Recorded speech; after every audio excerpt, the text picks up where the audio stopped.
It's 17:30 GMT. This is Eyewitness News on 97.3 Citi FM. I am Umar Rusanda Amadu. Tonight, I'm here with Eno Safo. And coming up over the next 90 minutes. It is part of the reset agenda. The various audits and reforms are going in. Who is a political appointee? Because the publication said political appointees. Does it include ministers?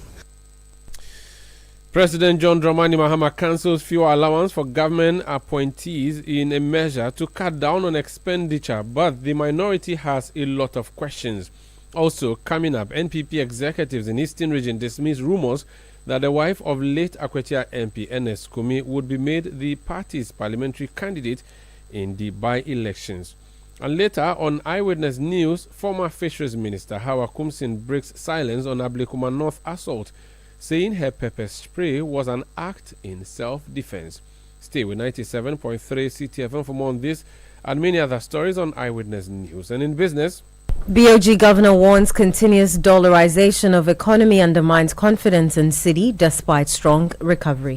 That's in 50 minutes from the Citi Business Desk. Eyewitness News is live across Ghana on a number of affiliate stations, including Tunsung 97.3 FM in Wa, Jirapa 96.1 FM in Jirapa, Mike 105.3 FM in Navrongo.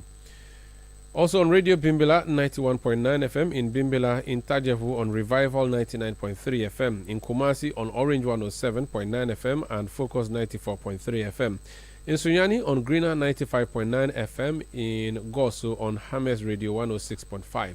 In Takrady on Beach 105.5 FM and Sky 93.5 FM. We are live on YouTube and live on Facebook, and we are interactive. Join us on WhatsApp 0549 986 996. Let's start off with the Jubilee House. The presidency has made an announcement, which announcement suggests a cut in expenditure. Now, President John Dramani Mahama has cancelled the payment of fuel allowances and the allocation of fuel to all political appointees. The announcement was made in a statement issued by the Minister for Government Communications and Presidential Spokesperson Felix Kwachiofosu today. According to the statement, the directive is part of a wider cost-cutting strategy under the Mahama administration's reset agenda aimed at channeling public funds into priority sectors and essential national development needs. The cancellation of fuel benefits comes in the wake of earlier austerity measures announced by the government, including a reduction in the size of government, fewer ministerial appointments, and the suspension of satellite television subscription to offices at the presidency and government institutions. So, is that not something that should be celebrated? And why is everybody not celebrating? One group that is not necessarily celebrating this decision is the minority side in Parliament. Samia Uku is Member of Parliament for Ikuapem North and Vice Chairman of Parliament's Committee on Public Administration and State Interest. He's joining us on the line. Sir, you're welcome to Eyewitness News. Thank you very much. Thank you for having me. How are you doing? Very well, thank you.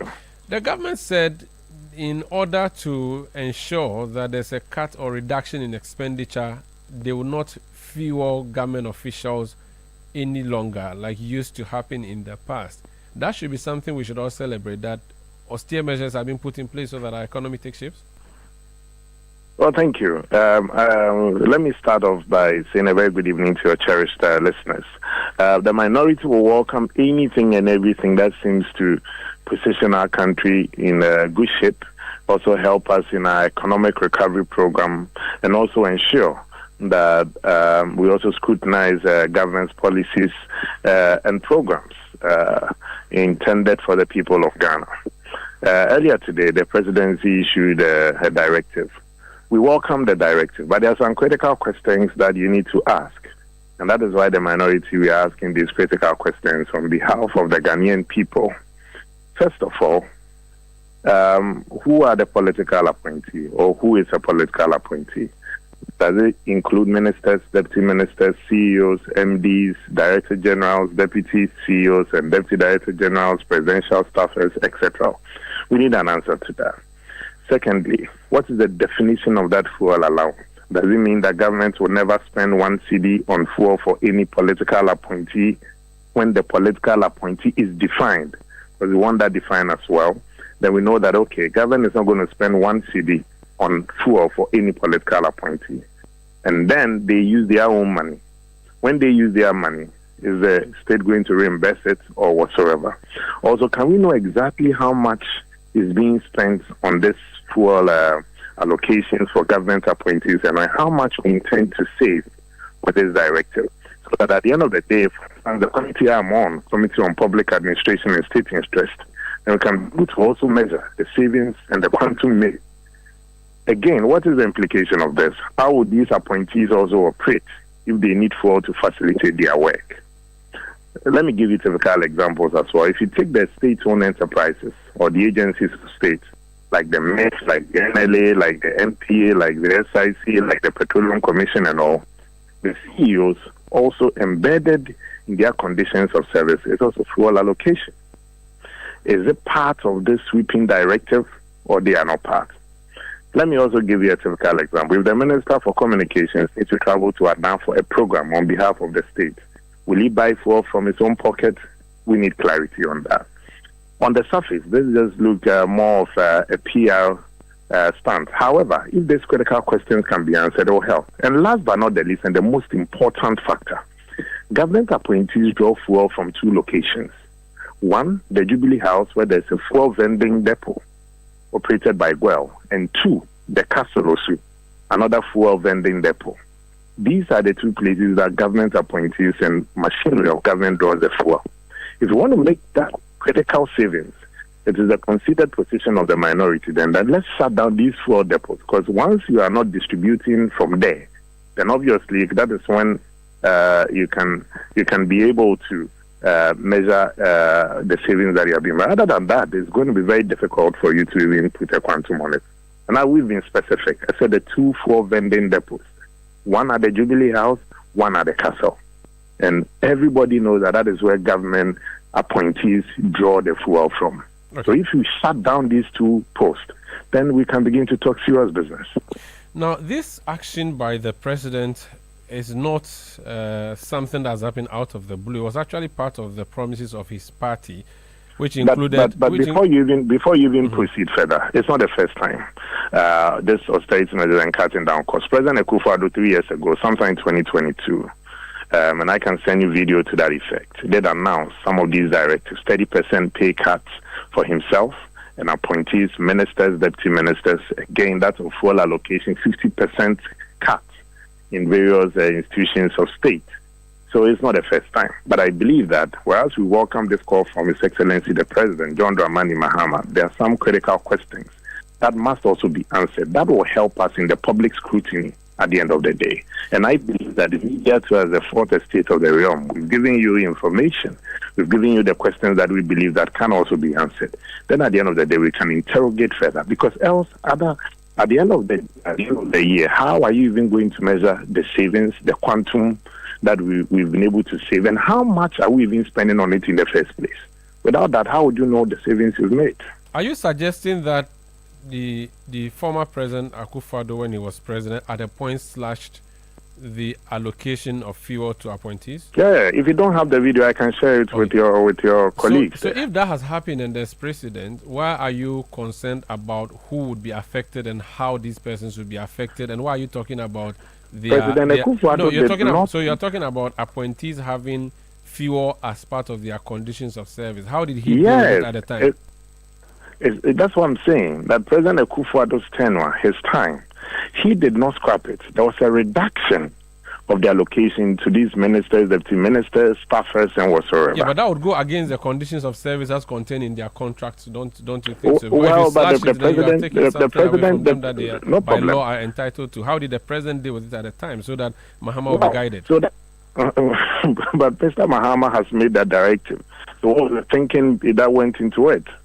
You cannot ask me to ask you. No, but what I'm saying is that so if you are saying that what is happening maybe flies in the face of the contractual agreement that these people have with the state, and yet you're saying it has happened before, and you're a lawyer, you know the importance of precedents, then you just rely on the precedents. Umaru, I think maybe we are not on the same page. What I'm saying is that if you take some of the agencies of state, mind you, President Mahama's directive is also sweeping. And they did not even define who a political appointee is. That's why I'm asking whether you are talking about ministers, deputy ministers, CEOs, deputy CEOs, MDs, deputy MDs, and all that to be political appointees. You are talking about in excess of 5,000 of such people appointed by the president. No problem. The conditions of a minister of state is different from the conditions of a head of an agency of state. If that is also if you are able to also clearly distinguish that, apart from when the president appoints somebody as a minister of state, the person then goes through parliamentary approval. They approve the president in. That of a CEO, an MD, the director general is different. The president appoints you in consultation. In fact, the board, in consultation with the Public Services Commission, must regularize the appointment of the president. Regularize the appointment of the president. When that is also regularized, and then the Public Services Commission, together with the Fair Wages and Salaries Commission, will then calculate the entitlement of this appointee. So the route is different. So once the entitlement is also calculated, and the Public Services Commission finally confirms the appointment, this head of entity can now then draw these entitlements as part of his conditions of service. Okay. So if you make this directive, then you have to go further to also make sure that the agencies of state also complies with this directive, and then the Public Services Commission, that of the Fair Wages and Salaries Commission, then must be notified accordingly. Other than that, it will be very difficult for you to even calculate. In principle, is your party opposed to? No, not at all. We are not opposed to it. Okay. We believe it's a good call, but we believe that to move beyond the PR gimmick, we need to ask these critical questions and ensure that the right thing is being done. But the NPP, I don't think, is opposed to anything that will keep our government in check, keep appointees in check, make sure the public service, the public purse is protected. But beyond this, these critical questions, if you don't answer them, we are just going to play chess game. And I'm saying there are two floors ending that. One at Jubilee, one at Kasulusu. Then they must be shut down. Maybe if you shut those, maybe they will be servicing only the president's vehicles. How about that? The president, so the president took himself out. That's what you're saying. No, I actually don't know. I'm just guessing. But of course, like you said, there will be need for some further clarity. We've reached out to the Jubilee House. We've not been successful in getting. So when you do it, and then we'll put those questions in. But thank you so much for speaking. Thank you very much. Right. That's Honorable Sammy Oku. He's Member of Parliament, MPP MP for Ikuapem North, and he's also the Vice Chairman of Parliament's Committee on Public Administration and State Interest. This is Eyewitness News on 97.3 Citi FM. We have other reactions on this story, don't we, Eno? Yes, we do. So, the president of policy think tank Imani Africa, Franklin Kujo, has welcomed the government's decision to eliminate fuel allowances and allocations for all political appointees. He describes it as a move that should be codified into law to prevent future reversals. Speaking to Citi News, Franklin Kujo dismissed claims that the move was merely populist and urged the government to regularly publish updates on its impact on the public purse. That's a wonderful initiative, and I think irrespective of how people describe it as propaganda, populist, well, we love it.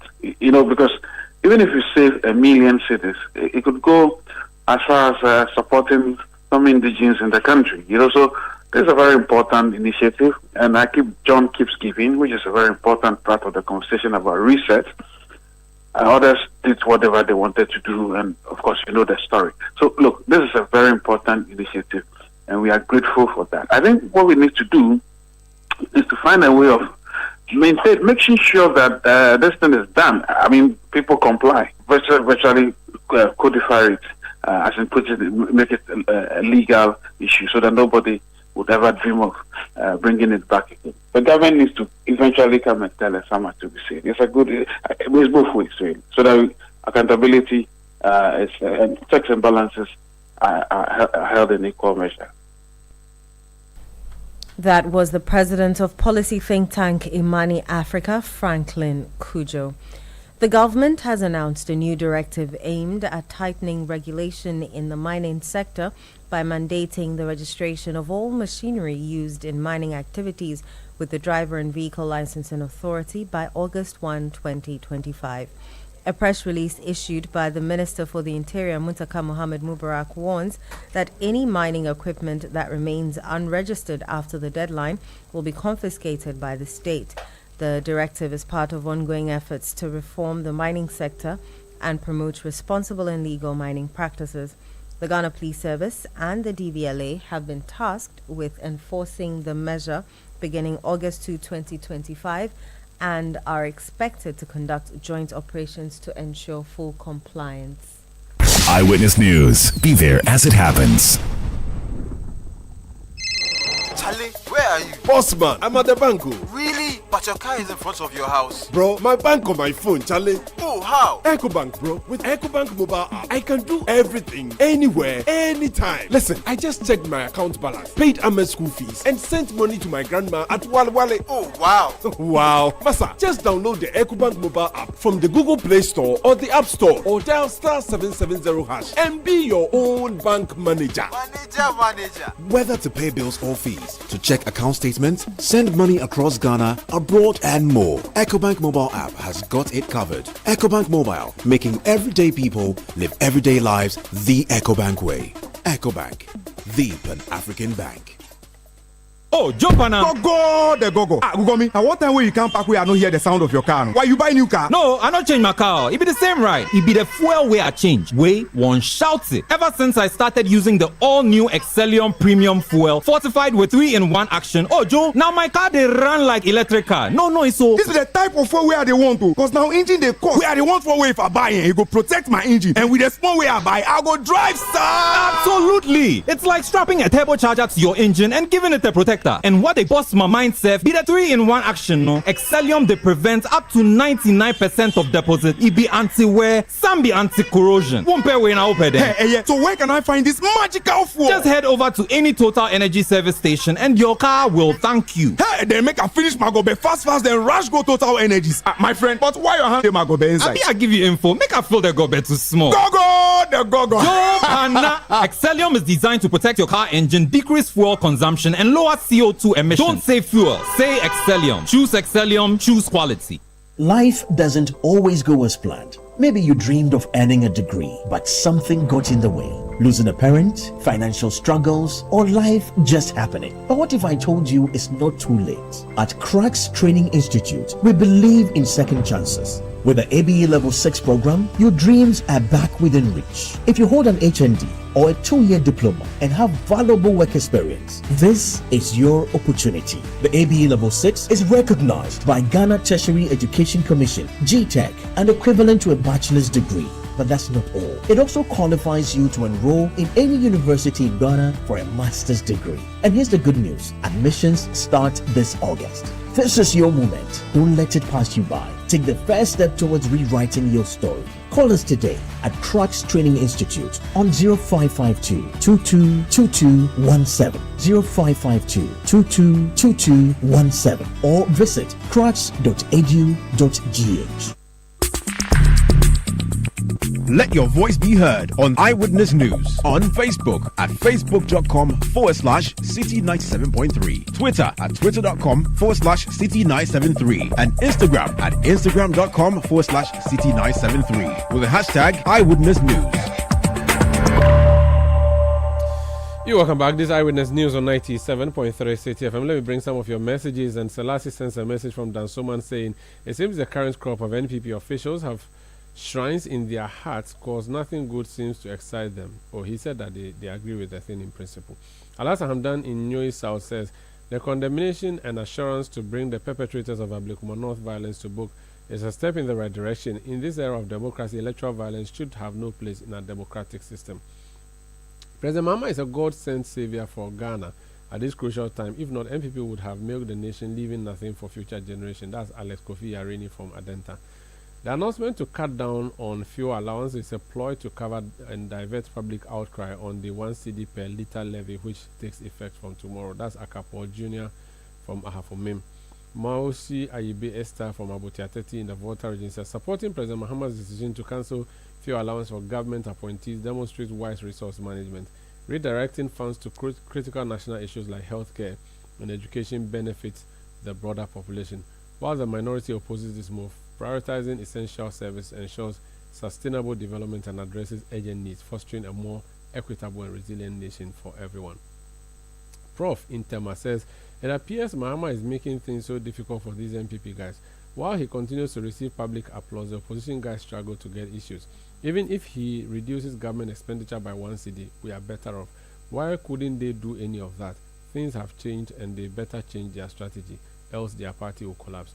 Baba Chairman in Tamale says, this NDC government and theatrics are like Siamese twins. At the time Ghanaians are being burdened with the D-levy, the government is hoodwinking Ghanaians with this announcement of withdrawing fuel allowances for government appointees. Jones Aduboy-Nla says, what at all is MPP's problem about cost cutting by government appointees? If your government led by a celebrity, Akufo-Addo, couldn't do it and JDM sees it very necessary to do, what is your problem? They should give us a break. You can also send your message 0549 986 996. Let's talk about the mining sector now.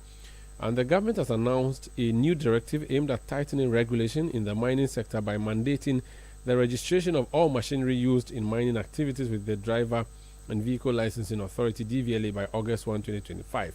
A press release issued by the Minister for the Interior, Mohammed Muntaka Mubarak, warns that any mining equipment that remains unregistered after the deadline will be confiscated by the state. The directive is part of ongoing efforts to reform the mining sector and promote responsible and legal mining practices. The Ghana Police Service and the DVLA have been tasked with enforcing the measure beginning August 2nd, 2025, and are expected to conduct joint operations to ensure full compliance. Let's speak to someone who has a very, very big interest in the mining sector, both as an activist and now a stakeholder. Dr. Kenneth Shigbe is convener of the Media Coalition Against Galamsey. Doc, you're welcome to Eyewitness News. Thank you very much, Umaru. I haven't congratulated you because this is the first time I'm speaking to you since you got promoted as as a CEO of the Chamber of Mines. Congratulations. Thank you very much. So I think it was more of a recruitment than an appointment or a promotion. For the records, there were people who said that you have got a government appointment. I want you to speak to that, and also speak to people who say, "Oh, now you would be observing table manners, so you will stop talking about Galamsey." What do you say? Well, I think I also heard that the former president had appointed me to the telecoms chamber, and now the current president had appointed me to the Chamber of Mines. So again, these two chambers are private entities.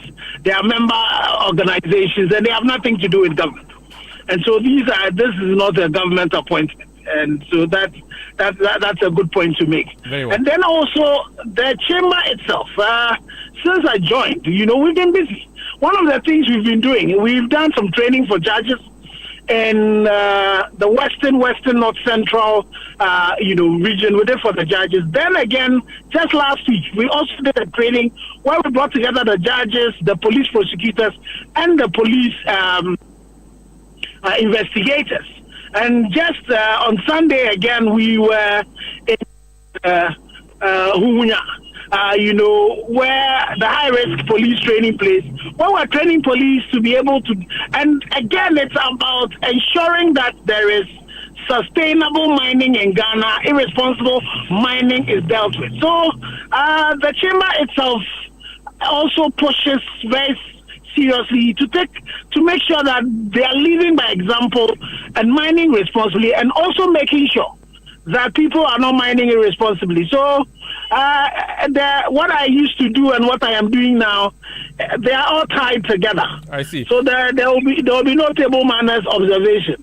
But just out of curiosity, you are now a miner. Can you be a miner and also regulate mining? And this is that to you as a person, not necessarily as a chamber. Oh no! So again, I am.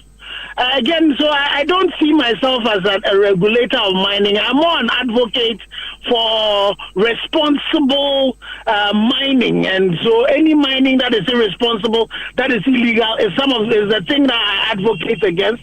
Is the thing that the chamber also stands against. And one of the things we want to do is that by our work as the chamber, every mining in Ghana, whether it's large scale, small scale, medium scale, should be done with transgenerational equity in mind.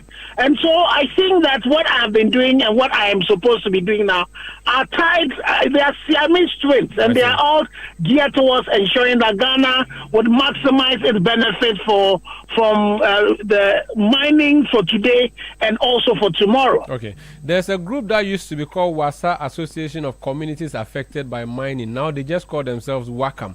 They are the ones I know who usually would call a forum and say that even the big mining companies are also engaging in irresponsible mining. We should not focus only on small-scale miners and so on. Now that you are with the chamber, which really represents a lot of the big mining companies, would you say that these issues that they often raise are issues that you would be concerned with, in addition to issues of irresponsible mining at the small-scale mining level too? So again, one of the things that the chamber does, we run this awards, that is geared towards excellence so far as mining is concerned. And again, as I said, the focus is about transgenerational equity. The focus is about ensuring that our mining is responsible not only for today but also for tomorrow. And so, our focus is ensuring, again, that all mining, including large and small scale mining, is done very, very responsibly. And the interesting thing that happens these days is the fact that the issues of ESG is an issue that is almost a balanced, sheet matter, that if you are irresponsible, it impacts you at the bottom line. And so that's something that as large-scale miners, we are definitely very, very concerned with. And the whole issue of the social license that we have with our communities is something that is of great concern to us as a chamber. Very well. Now let's talk about the main reason we invited you to speak. And forgive me for doing an agama lizard with you, but I'm sure you do not have a problem with that. But that's what some of us trained you to do. So how are we to say no? But thank you. You've shown, since you've talked about training us, you see, you left graphic, you went to one chamber, another chamber. Me too. I'm praying that when I grow up, I will be heading big chambers like you. I pray that, Omaro, you stay in the media and we'll get the media to be very lucrative so that I can keep you in there. I won't do it. You have left. I will also leave. Anyway, the government says that they are introducing tighter regulations in the mining sector, which will mandate the registration of all machinery used in mining activities. So essentially, the vehicles that are used for mining, whether legal or illegal, would have brands. I don't know if that's the final solution again in the fight against Galamsey. Well, I think it's one of the solutions, as in terms of the fight against Galamsey, in terms of responsible mining, it is about doing what is the right. So currently, the large-scale miners, for every equipment that you have that is even easy to, you have to report on it on a monthly basis to the Minerals Commission. The large-scale miners will track every equipment, every movement of equipment that happens. So it is important that for those who are involved in small-scale and some of them medium-scale mining, all of those equipment ought to be registered. So that's important, that registration is done. And then it's also important that, you are able to track it. Because unlike the large-scale miners where the equipment, once you bring them in, are easy to, you would keep them in a particular mine till you're done. For most of these, other scale of mining, the equipment can move from one place to the other. You will not be able to go and check what the chassis number is. So you want to make sure that there is some registration. And again, if you look at one of the LIs that was done in terms of, so there's a law already in place. And also beyond even just the registration by the DVLA, if you look at what the Minerals Commission has put in place in terms of being able to track this equipment, it's important that, that tracking is done extensively. And we would encourage the Minerals Commission working together with DVLA and all of that, with the support of the ministry, which we know, meeting the minister had talked about his commitment to this. We need to scale up that. So not only are these equipment registered, but they are tracked like the same way the large-scale miners would also track it. To the extent that what Minerals Commission has done, you can actually geofence and these equipment. So if an excavator is supposed to go to a concession in a particular place, you geofence it. If you have to move it from that place, you have to go back to the Minerals Commission, and then they would have to reassign it. And so I think that is really important to be done, to the extent that even for the tracking that Minerals Commission would do, they would emboss a QR code on top of these excavators, so that whether they are doing a drone which is AI powered, you are actually able to identify, so it's not just the tracking that you're doing, by connectivity, but also drones go around, and then when they pick your number, they know where you're supposed to be. So if you're not there, then, they can deal with it. So I think that it is really one of the important things to do. Excavators have become the weapons of mass destruction, and so it is important that we are able to contain them and treat them the same way that the large-scale miners have forever been treating these mining equipment. But I thought in the past we attempted putting trackers on excavators. If that failed, how can a number plate succeed where a tracker failed? Because number plate, you can remove it and throw it away. That's very true. And so that's why, again, the tracking did not fail. The only thing is that we ended it at a pilot phase. So it was a very successful pilot that was done between the Minerals Commission and UMAT. Very good thing that was done. The unfortunate thing is that it was not expanded. So beyond just the issue of the license plates are passive, so for me, that's not your biggest thing to do. It is integrating that with what the Minerals Commission would do, and so that you need an active way of actually tracking it. So beyond the license plate, you also want to make sure that is tracked. So both of them will have to go hand in hand. And that's why I'm happy that if you look at the system that the Minerals Commission has put in, there's a component and there's a part that the DVLA plays. There's also a part that even the security forces will have to play, so that they also are able to see if somebody, because as you mentioned, removing the number plates and changing them and putting another one at a particular place would be an easy thing that people would do. But if you also have the tracking system, people can try to immobilize them, remove that. But immediately you do that, because of the way it monitors the equipment, it will be able to tell the last place that it saw that excavator, be able to get the police to immediately go in there.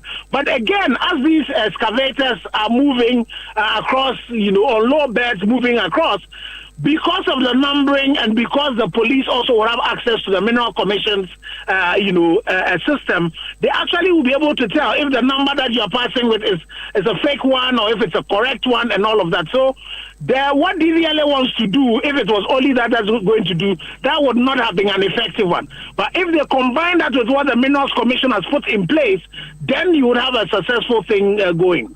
Finally, those of us in the anti-Galamsey space are being accused of being lenient with the Mahama government. When Akufo-Addo was about to end his tenure, we demanded a state of emergency in mining so that we put a moratorium on all mining until we sanitize the space. In fact, organized labor even threatened to embark on a strike over that matter. Now, nobody's talking about a state of emergency. Is it the case that things have been restored, or there's still a need for a state of emergency in the mining space? Well, the General Coalition Against Galamsey has still been talking about a state of emergency. We met up with the Minister of Lands and Natural Resources when we had written to the President asking for the state of emergency. And when we met, it was one of the things we put, because we believe that on the water bodies, in the forest reserves, the places where you have Abluma and Ninkrai, Jerusalem, you are hacking down Forestry Commission places, those particular places, the state of emergency is still important. So there are some issues that we have asked of the President through the Minister for Lands and Natural Resources. Just today, I was following up with the Chief Director, and we know that there's a report that is being done to the President, and we're hoping that the engagement will continue with the President, because it is important that for us as a country, we deal with the issue of the sustainability of our mining sector. We stand a risk where even the gold that we are saying is being the reason that has propped our the currency. If it starts getting, the global world start looking at it as the gold coming from irresponsible and illegal sources, it will tarnish the reputation. And if you look at the amount of money that Ghana is losing, it is still important that the pressure has to be kept on to make sure that the right things are done. And so if you have an invitation from the Minister for Lands and Natural Resources, who himself says all of us should support in the fight against the illegality, we need to all do that. But we also need to recognize that there's been some positivity so far as, the fight is concerned. There are a few things that are going right that we need to acknowledge. The things that are not going right, we need to point them out. So the issues around the LI 2462, for example, is one of the things that we had also put in there. The issues around the politically exposed persons who are involved in it. Akunta mining, for example. What is happening? Just recently, myself, Martin Pebu, and Edem, and my other colleague, we have sent another reminder to the IGP asking about that. There's also the petition that the Ghana Coalition sent about the NDC constituency chairperson for Axim. There's also the NDC constituency chairperson for Dunkwao. There's the NDC MP for Awin. All of them are issues that need to be dealt with. There's a Fimpo Boateng, report that is replete with a lot of politically exposed persons that are involved in Galamsey. All of those issues are issues that we need to deal with. So the issues around the fight of Galamsey, it's not something that is over. We still need to be asking that. Another question we're asking, as well as the state of our water bodies in terms of the stability, there should be some reports that we should be getting from Ghana Water Resources Commission. This should not be something that the civil society should be investing in. We know that government already is also trying to work on the issues around, restoration and rehabilitation of all of these areas. When we met with the minister, one of the things we were pushing is that government should put a lot of resources in there to be able to support, in this particular endeavor. And so currently, if you have the situation where gold board, the amount of gold that is coming in from the small scale sector is now even overtaking what the small scale sector is doing, then we need to make sure that the issues around the responsibility, the issues about restoration, the issues around making sure that the gold board is only buying gold that is not tainted. All of those are issues that are important that we need to deal with. Today, the Ghana Coalition have been looking at all of these issues. So it's not something that we've left. The only thing is that we'll call on all of us. We need to come together, support the government where it's going right. Where it's not going right, we need to point it out so that will be fixed. Thank you so much for speaking to us, sir. Thank you. That's Engineer Dr. Ken Ashigbe. He is convener of the Media Coalition Against Galamsey. He's also CEO of the Chamber of Mines. Now, the President John Dramani Mahama has been speaking about illegal mining, describing the situation as a national emergency. He condemned the Galamsey activities happening in Awaso, Dadieso, and Sefwi Anyanso, and other areas, and restated government's commitment to halting the activities. Let's listen to him. We are alarmed by the environmental destruction that is reported across Awaso, Dadieso, and Sefwi Anyanso, mainly due to illegal mining. I must be honest, this is a national emergency. The National Task Force will continue its efforts to halt illegal mining in our forest reserves and on our water bodies. I've also noted the activities of illegal anti-Galamsey task forces that go around extorting money from legitimate small-scale mining companies. I've requested that the authorities arrest and prosecute any individuals involved in this illegal anti-Galamsey activity. In addition, we are establishing a forward operating base of the Ghana Armed Forces in Ponikrum, as requested by Nananum, to respond swiftly to security threats and border-related crimes. Peace is a precondition for development. So that's President John Dramani Mahama. Eyewitness News. Be there as it happens. Still unbeatable. Republic Bank has slashed the Citi mortgage interest rate to a new low. That means it's more affordable to own your dream home. You enjoy lower monthly installments, save on interest payments, flexible loan arrangements, and more. Make the move. Own your home at a lower teen interest rate. But hurry, this offer lasts for a limited time. Visit any Republic Bank branch or send email to myhome@republicghana.com or call Accra 054-0109-649, Kumasi 054-0109-901 to apply today and enjoy a teen interest rate. Republic Bank, we're the one for you. Oh, jump on now. Go. Gugomi, at what time will you come back where I don't hear the sound of your car? Why you buy new car? No, I don't change my car. It be the same, right? It be the fuel where I change. Way one shouts it. Ever since I started using the all-new Excellium Premium Fuel, fortified with 3-in-1 action. Oh, Joe, now my car they run like electric car. No, it's so. This is the type of fuel where they want to. Because now engine they cost. Where they want for way if I buy it go protect my engine. And with the small way I buy, I go drive, sir. Absolutely. It's like strapping a turbocharger to your engine and giving it a protector. And what they bust my mind, Seth, be the 3-in-1 action, no? Excellium, they prevent up to 99% of deposit. It be anti-wear, some be anti-corrosion. Won't pay when I open them. Hey, so where can I find this magical fuel? Just head over to any Total Energy service station and your car will thank you. Hey, then make a finish my gobe fast, then rush go Total Energies. My friend, but why you hand my gobe inside? I give you info. Make a fill the gobe too small. Go, the go. Excellium is designed to protect your car engine, decrease fuel consumption, and lower CO2 emissions. Don't say fuel, say Excellium. Choose Excellium, choose quality. Momo. It has made life happen in lots of good ways. Mr. Kwanzaa, Mr. Insurance claim no. It has put together beautiful weddings. It has filled the bellies of boys at their favorite watchy joint. My guy, stop. Who they chop cancel these days? It has made millions of businesses possible. Mr. Kalono, we are back in business. With just a few taps, money moves faster, easier, and safer. Momo understands the weight of your trust in us. We continuously enhance security with features like self-paying research to help you protect your money. Momo will only call you with 0244 300,000. No MTN or Momo staff will call or ask for your PIN or one-time password. Do not transfer funds to anyone whose identity you have not verified. Do not approve any prompts you have not initiated. Momo, still Wunsaka. Let your voice be heard on Eyewitness News on Facebook at facebook.com/Citi97.3, Twitter at twitter.com/Citi973, and Instagram at instagram.com/Citi973 with the hashtag Eyewitness News.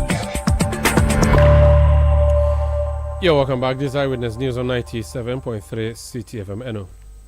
Let's do some more stories now. Former Member of Parliament for Ewutu Senya East, Mavis Hawa Kumsen, has defended her use of pepper spray at a polling station during the recently held Abluma North rerun, describing her actions as self-defense. The election held last Friday was marred by violence after a group of men reportedly overpowered security personnel and launched an attack on some individuals, including the former MP. Speaking publicly about the incident for the first time in an interview on Accra-based UTV this morning, the former MP insisted she had not gone to the polling station to incite violence.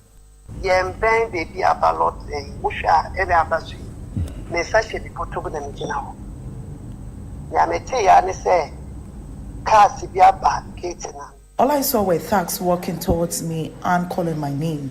I didn't go there to cause any trouble. They pounced on me as soon as they arrived. So my guys were outside. Inside. And so when they came in, they just pounced on me. It is all root in our country say, I think you will make something and make pepper spray everywhere. They say, or what cow now who so at a polling center, year registration. The Baba man can would be antokwa. My son was stabbed at a polling station during registration, so I know I am considered a threat to the NDC. They were approaching me with knives, so holding the pepper spray was an act of self-defense. I know all of them. So coming on me with the knife, now I have to defend myself. You heard former Member of Parliament for Wutusenya East, Mavis Hawakumson. Now, the people of Akwatia and indeed a lot of Ghanaians are mourning the passing of the Member of Parliament for the constituency, Honorable Ernest Kumi. But as our law dictates, the death of a Member of Parliament makes the seat vacant, and to the extent of that vacancy, there will be need to fill it. What we do is to go for a by-election. So the death of Ernest Kumi opens the gate for a by-election in Akwatia, and already there are lots of posters flying about showing photos of the wife of the late MP, suggesting that she would be the NPP candidate in the by-election in Akwatia if it is so declared. The party in the Eastern region, though, has issued a statement suggesting otherwise. Jeff Koneduado is Eastern Regional Chairman of the NPP. Jeff, you're welcome to Eyewitness News. Thank you very much.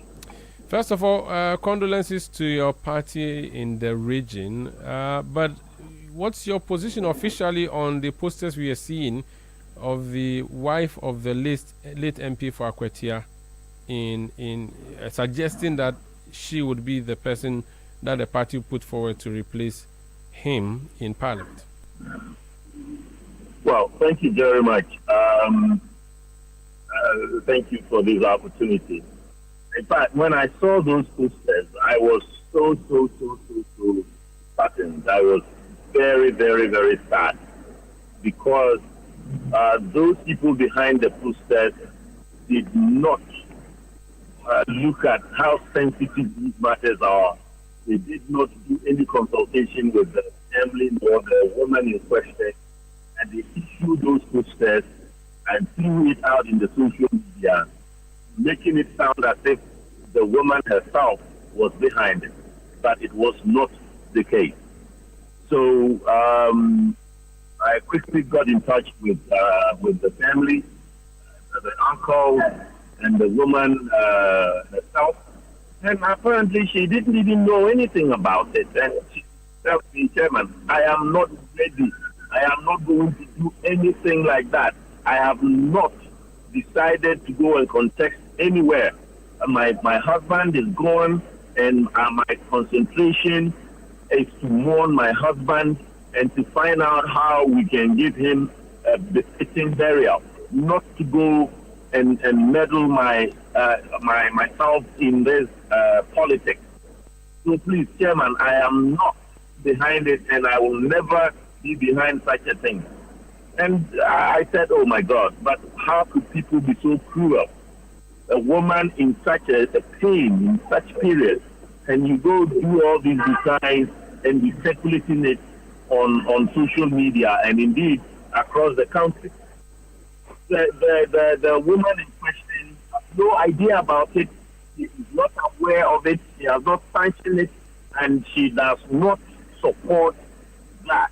So anybody who has clandestinely gone to do those flyers and circulated it, I pray that they would look at how sensitive these matters are and not to go ahead with it. And that is why we issued this disclaimer and said that it was fake and the woman had not or has no intention to contest for that by-election. Is it not a long shot for you to say she has no intention? I mean, we do know that a lot of things can happen in politics, and based on what we have seen in the past, where spouses of dead MPs have stood on the ticket and won the seats for them, and knowing that political parties want numbers, and if you can get the numbers, regardless of who you put on the paper, on the ballot paper, are you not sure it's too early for you to start dismissing any possibility of her representing you in the constituency? What if at the end of the day, the constituents make the demand that she is the one they want? Well, in all these political endeavors, whether the constituents are calling on anybody to contest or whatever the circumstances are, the person involved themselves needs to take a decision whether or not they are willing to put up themselves to go through these political struggles. And here is a woman who has suffered a serious blow.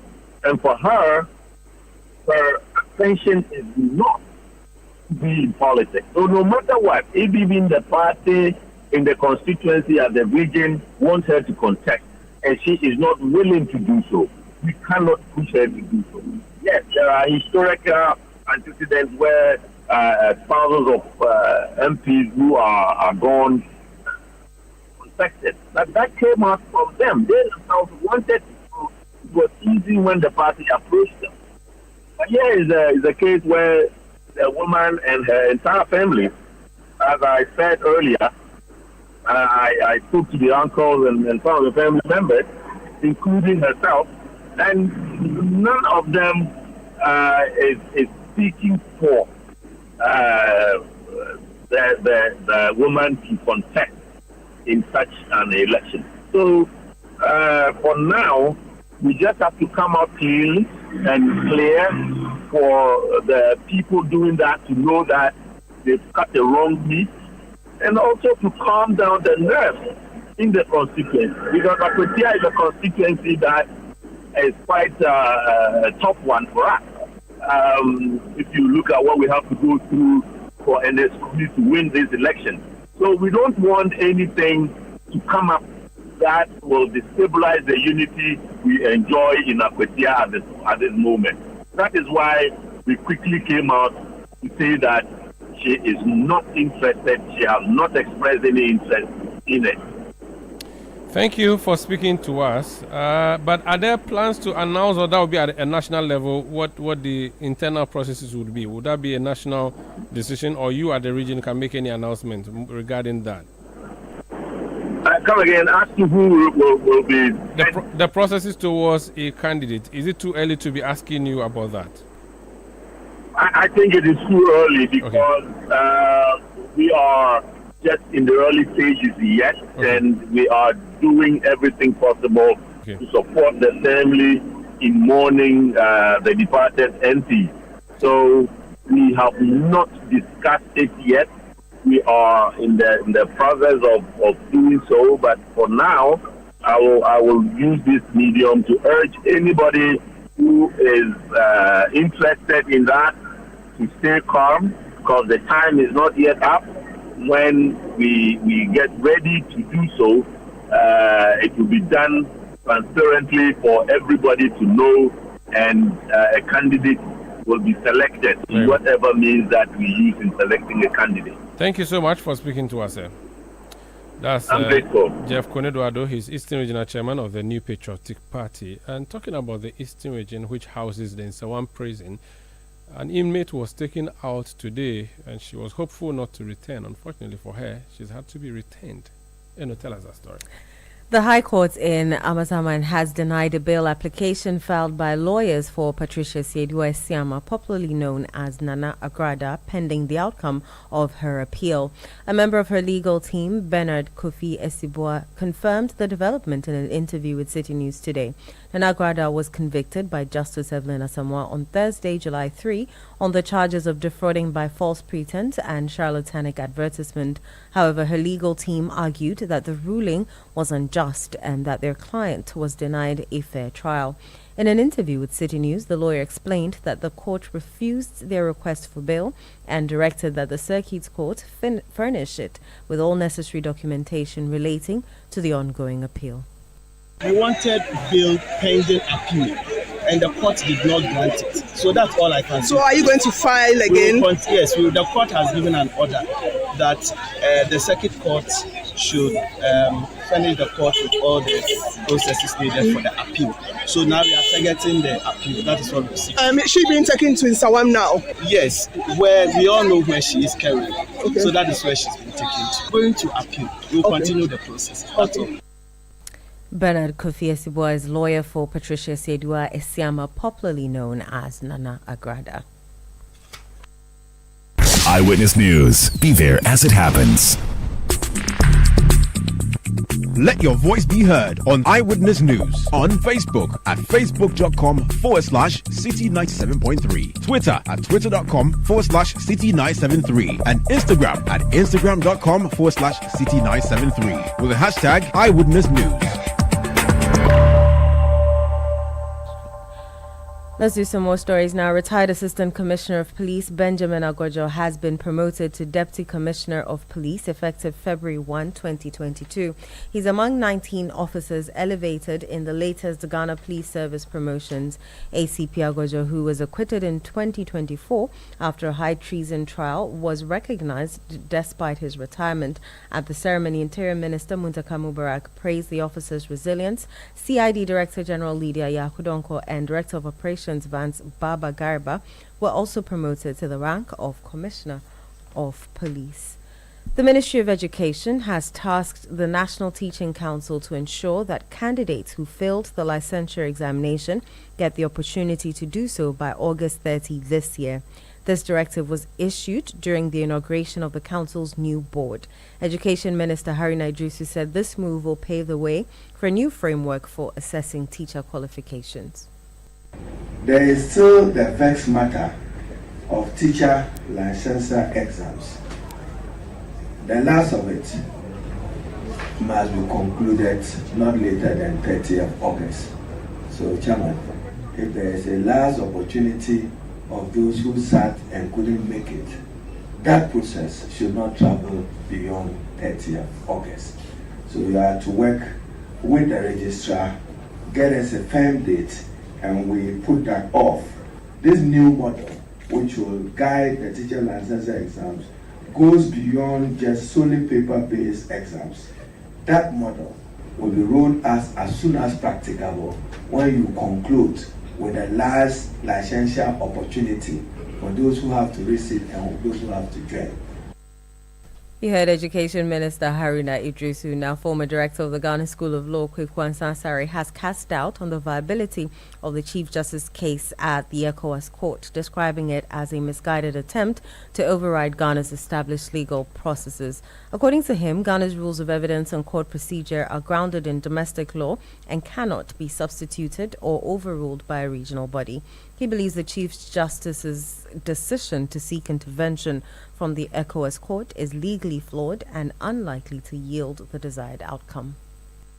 The case of the Chief Justice, there is no such procedure outlined apart from the fact that it is supposed to be in stages from the reception of the petition by the President to Article 146(11), when the President may lift the suspension. The committee that has been set up has no clear-cut blueprint to guide it.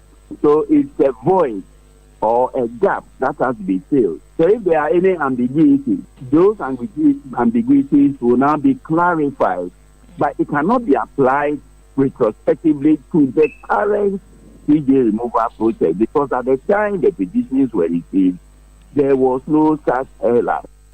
Former Ghana School of Law Director Kwaku Ansah-Sarri there. Eyewitness News. Be there as it happens.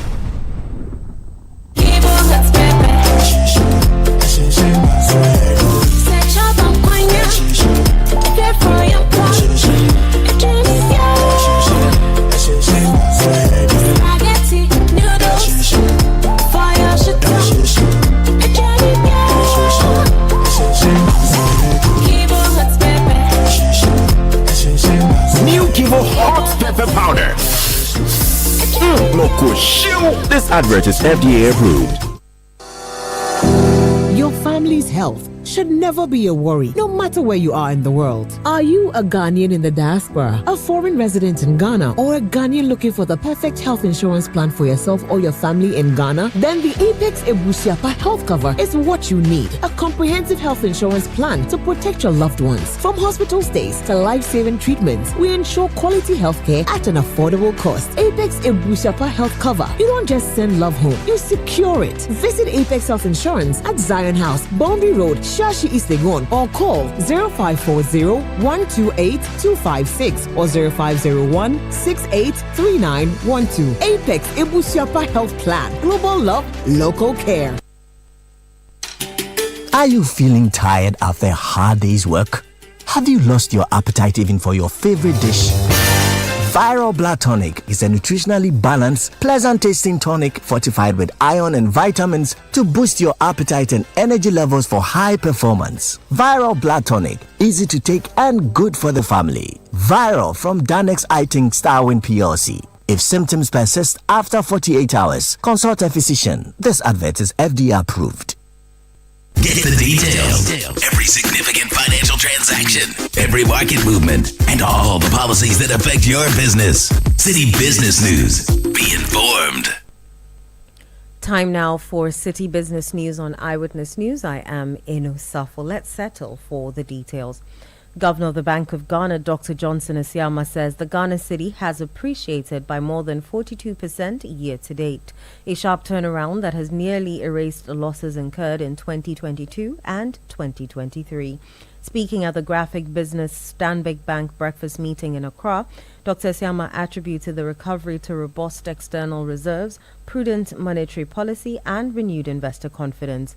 The local currency's performance, he noted, reflects growing macroeconomic stability following a period of steep depreciation and volatility driven by fiscal slippages and external shocks. The local currency has appreciated by over 42% year to date. That is as at end of June 2025, and has reversed nearly all the losses that were incurred in 2022 and 2023. Our gross international reserves now stands at $11.1 billion, and as I said, accounting for about 4.8 months of imports cover, which is up from 8.98 billion at the end of last year. We recorded a trade surplus of 4.14 billion in the first 4 months of 2025, with exports growing by over 60%, mainly from gold, cocoa, and oil. And I must admit, given the vulnerabilities that arise when your economy is virtually based on the exports of raw commodities, then you have to take measures to protect against the shocks that could arise. Dr. Johnson Asiama also raised concerns over dollarization in the economy, warning that the trend continues to erode confidence in the local currency despite recent gains. We are still grappling with a deep-rooted culture of dollarization. Too many businesses continue to price in dollars, in real estate, education, and luxury retail, despite transacting entirely within Ghana. And this practice not only violates legal tender laws, but also undermines confidence in the city. Even more concerning, colleagues, is the mismatch between forex inflows and domestic reinvestment. While export receipts have risen, a significant portion is either held offshore and not channeled back into productive activity at home. So Ghana's formal savings rate remains low, and our export value retention, particularly among SMEs and in the informal sector, is far below potential. Dr. Johnson Asiama is governor of the Bank of Ghana. Central banks in West Africa, including Ghana, are being urged to consistently prioritize currency management and forecasting as key tools for safeguarding the integrity of their financial systems. The West African Institute for Financial and Economic Management warns that counterfeiting remains a persistent threat, underscoring the need for central banks to adopt effective and coordinated strategies to combat such risks. Dr. Christian Ahoto, Director of the Institute's Research and Macroeconomic Management Department, stressed the need for a proactive approach in strengthening monetary stability across the sub-region.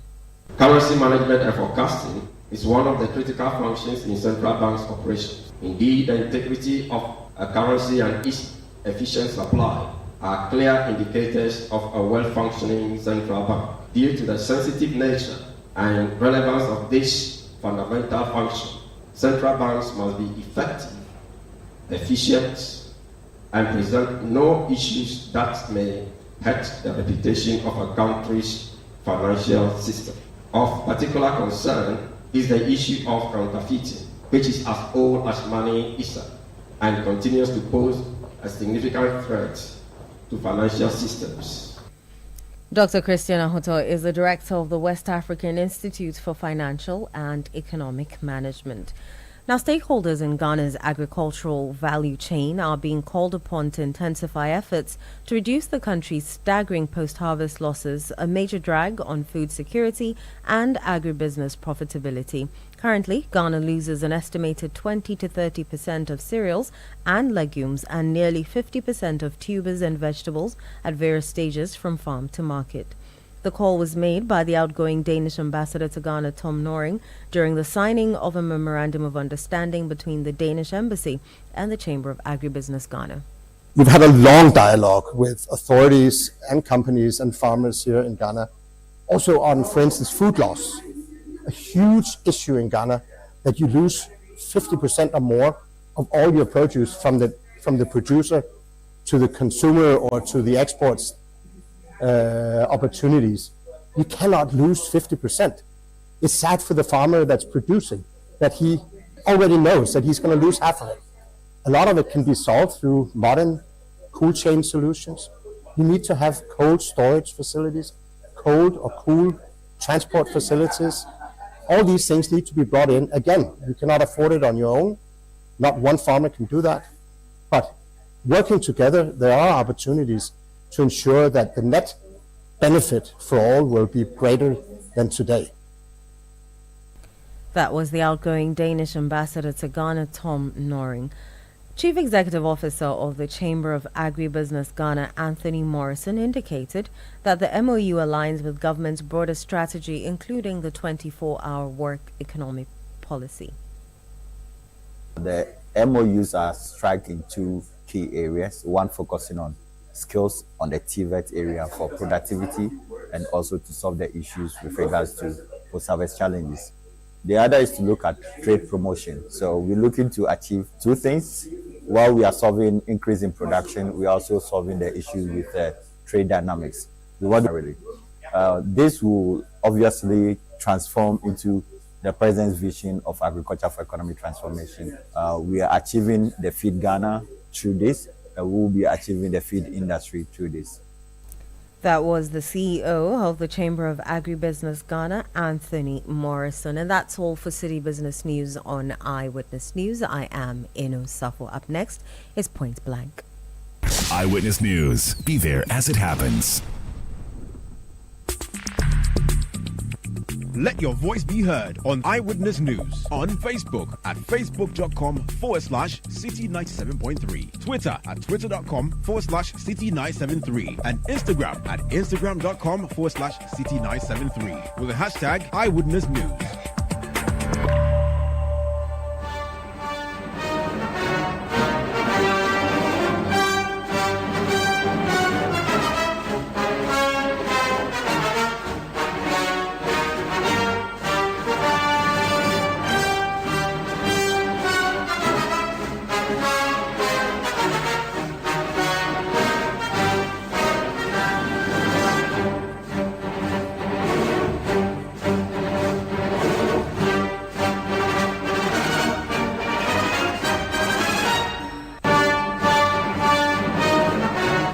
This is Point Blank on Eyewitness News. I am Omar Usanda. Tonight on Point Blank, the Minister for Local Government and Minister for Local Government and Member of Parliament for Banda, Honorable Ahmed Ibrahim, today briefed the members of Parliament on recent demolition exercise carried out at the Sakumo Ramsar site a few weeks ago. The minister said the government would ensure that no building or structure is constructed in such areas in the future. The announcement by the minister and the statement that he made was widely received by both sides of the House. So I want to tell you more about what transpired in relation to our protected areas. Mr. Speaker, there was a demolition exercise on 27th May 2025 at the Sakumono Ramsar site. located within Tema West municipality in the Greater Accra region. This exercise forms part of a broader initiative aimed at protecting critical wetlands, mitigating perennial flooding, and enforcing spatial environmental planning regulations in accordance with national legislation and international commitment occasioned by this House. Mr. Speaker, the Sakumono Ramsar site, also known as Sakumono Lagoon, is designed as a wetland of international importance under the Ramsar Convention, to which Ghana became a signatory in 1988.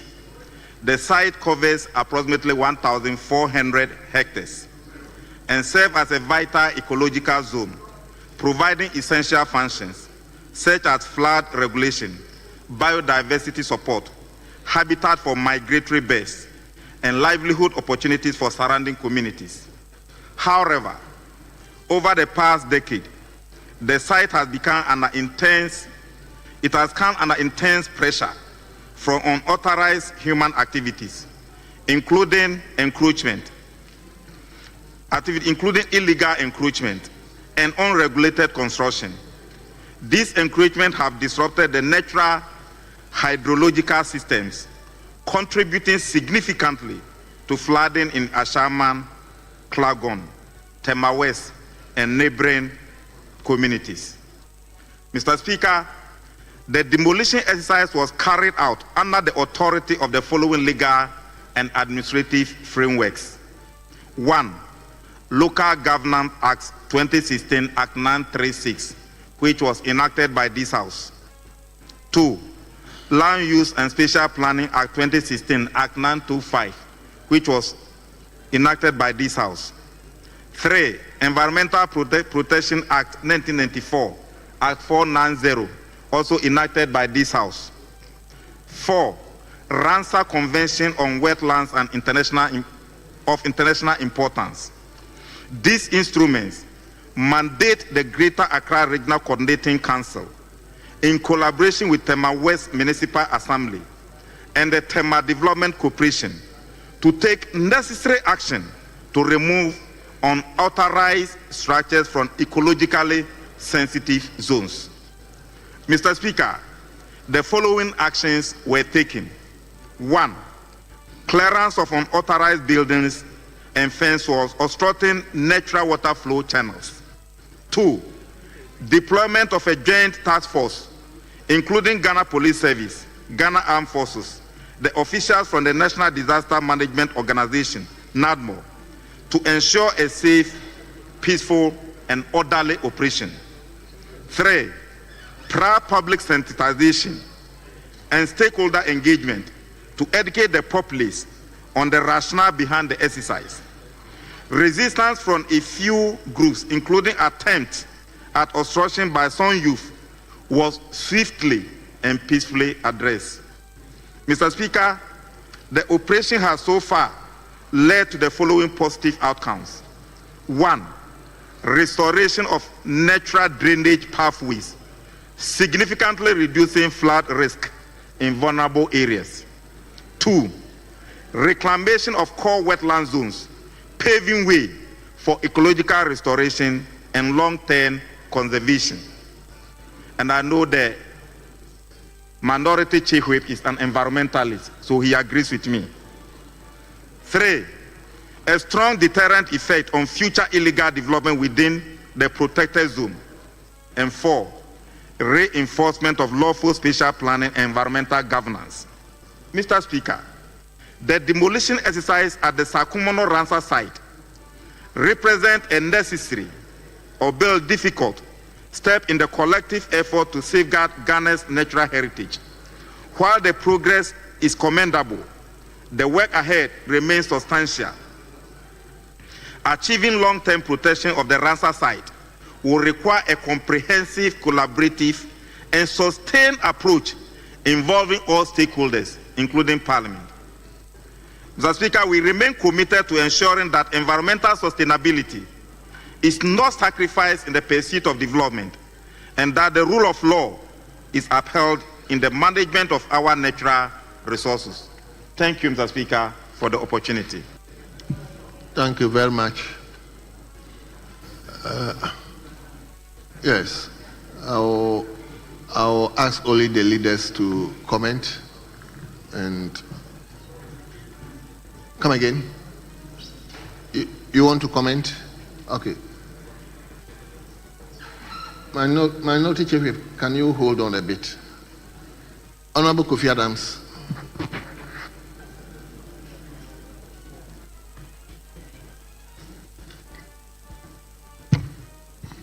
Speaker, thank you very much for the opportunity. Speaker, the issue of Ramsar sites, human settlement, human life, it's something that we must not really toy with. Aside the fact that it served as a home for some birds that migrate from where they originally are to these sites during times of challenges.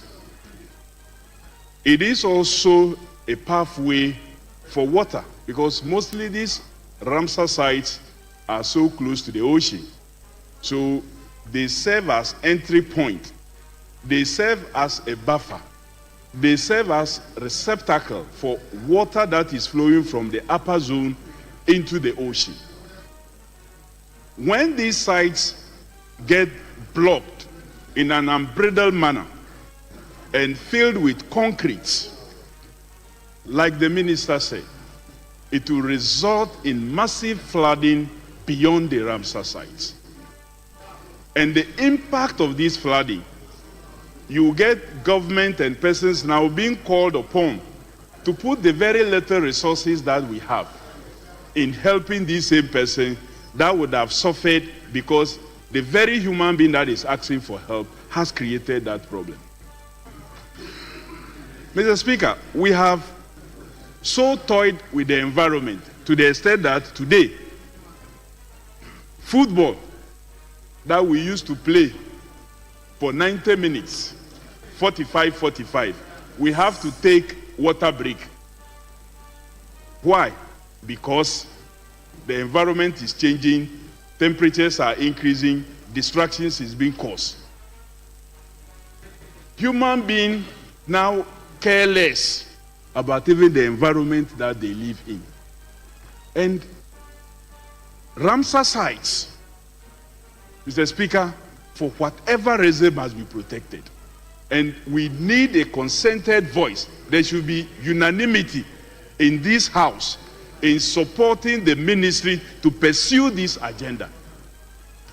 Because the impact, the effect of allowing persons to take over Ramsar sites and develop them with concrete may travel all the way, Mr. Speaker, and consume this House. The tsunamis that happens in other parts of the world, the distraction. Sometimes you think you are too far from the ocean, and so nothing will happen to you. You may be driving through the motorway. As a result of the construction there, the water that should run through and get onto the sea will no longer be able to do that. And so I think we need to support the action that the ministry and government is taking. This is going to save us. And let's send a direct message to those who do that. That the environment must be protected, spaces must be created for water, for human, just in case of emergency. Mr. Speaker, do you know that the same area, the Celebrity Gulf, is also being ransacked by all kinds of structures. And so we need to do something. We need to support the minister and the agencies for once to clear these areas. Thank you very much, Mr. Speaker, for the... Thank you very much. Yes, so I give it to a member for Swami. Yeah, thank you very much, Mr. Speaker. I thank the minister for the statement ably given to this House. Mr. Speaker, the Ramsar site, as he's talking about, is regulated by the Ramsar Site Management Regulation 1999. The Ramsar Site Regulation lists several areas that are declared to be Ramsar sites in Ghana. Mr. Speaker, it lists the Muni Pomazi area he also stated the Densu Delta. It mentioned the Sakumo, which is now called the Sakumo Ramsar site. In fact, in law, it's called Sakumo Ramsar site. And then also it mentioned the Songo Ramsar site. Mr. Speaker, the same regulation mentioned the Keta Lagoon Complex and then the Owabe Wildlife Sanctuary. These are very important sites that the Ramsar site regulation has listed as sites that need to be protected. Now, when we are in Accra, we only talk about the Ramsar site, the Sakumono Ramsar site, as if that is the only Ramsar site that needs protection. All these other Ramsar sites I have mentioned, what are the state of these Ramsar sites? I can talk of the Owabe Wildlife Sanctuary because that is in Kumasi and supplies the water it helps supply water to those of us who live within the Kumasi enclave. And so it is important that all Ramsar sites are protected. So, Mr. Minister, thank you for this statement, but let us not only keep our attention in Accra. There are other Ramsar sites that also need our protection. I believe that when you do that, it will help serve the country very well. And on that, Mr. Speaker, I thank the Minister and I yield the floor. Thank you very much.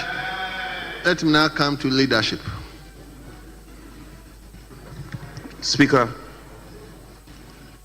I think it's in place that we commend the Minister for his prompt response to this call by the House, not by the Business Committee, by the House for him to be here. And it's a matter I had taken personal interest in. Several meetings of the Business Committee, countless number of times I raised this matter why the Minister has to come. And the record will bear me out. Initially, the Majority Leader had his own concerns about consultation on and off. Be it as it may, we are happy the Minister is in the House. Thankfully, the Minister did not speak ex tempo. We have a record that we can reference. And yes, I want to... Honorable Chief Whip Minority, kindly allow me to take a rest and cede this seat to the First Deputy Speaker. So you may go on. So, Speaker, we are happy and it's impressive. The Minister has taken time to put thoughts on paper. Speaker, I cannot belabor the point. The Honorable Kofi Adams has spoken, my colleague has also spoken to the matters, and it's important I don't reinvent the wheel. But I think fundamentally, there's a missing link. We have often spoken to the importance of Ramsar site. These sites that are protected areas of our environment. But we have failed as a nation to demystify what is Ramsar site in the first place. Do our people relate? Do our people relate to these matters? So we see a certain vegetation, mangrove, left in the heart of the city. And people are wondering that we need land to build. We need land to do farming. Market farming, for instance, which is encouraged in other jurisdictions at the heart of cities. Why should we protect Ramsar site? And that is a point I think is missing in our narrative. So the education and engagement is something that we are not, means I think we may have to up it. I've seen in your report that you have acknowledged that there were prior engagement. The people must relate to the essence of conservation of Ramsar site, and that is when they will go out of their way. When duty bearers and the enforcers of the law are not there, so to speak, with a gun on their neck, then they can, out of their own will, help in the protection of these protected areas. That, for me, is the crux of the matter. And when we are able to do that, the success story will come in many folds. Speaker, the protection of flora and fauna is important, and we cannot reinvent it. Mitigation of flooding, the Minister has spoken to it, very important. But We must also leverage on this supposed success story, the prevention of encroachment at Ramsia side. I think the minister has done well amidst all the complaints, aftermath of complaints. Can we leverage on this? What can we do to leverage on this so that other MMDCs, because this Ramsia side, these protected areas are all over the place, so that we don't focus only in Greater Accra. It could be replicated in other parts of the country. For me, that would make the turning point in our narrative. So the Broadlands Commission has said that the investment of today, the usage of our resources, should be to satisfy today's generation without compromising on future generation. That for me is the guiding principle in our engagement. Minister, I want to once more encourage you for coming and showing respect to this house. This is what we want. So when we say that ministers should come and brief the house, and then people defy and say, oh, why we have dissenting views, we should file a question. Earlier engagement, other colleagues have said that we should file a question. So if we allow the ministers to come, one, we will help in demystify the concept, and then the people who were affected could also be carried along, and they will know that, well, it is not victimization, especially when there is a change of government. People will say that, well, we are being victimized for one reason or the other, but it's not the case, but it's for protection of a protected area, and it's an environmental decision that must be taken for the good of our country. Then all of us will rally around and support the government. Speaker, I thank you for the opportunity, and also to encourage my respected minister that it shouldn't be a flash in the pan. We should sustain our eyes, because I'm told the president was there. And so for a matter that will make the president move from the presidency and go there on a fiscal visit, it must be a grave matter. So I urge my minister to keep his eyes there and to ensure that we don't slip. Speaker, I thank you for the opportunity. I'm grateful. Thank you very much. Yes, Deputy Majority Leader. Thank you very much, Mr. Speaker. And I also first want to commend my able minister for his prompt response to the demolition exercise that took place at the Ramsey site. Mr. Speaker, we know the importance of the place, as of international importance, where we as a country became a signatory to the Westland Agreement under Ramsar. Mr. Speaker, the place is of ecological importance, biodiversity, and it's become a habitat for birds who migrate to the place. Mr. Speaker, the minister eloquently pointed out the things that he and his team will be doing to support the place. And I think this house must all come together in supporting this important site as part of our ecological existence. Thank you very much, Mr. Speaker, and thank you again, Minister, for making this important presentation. Thank you.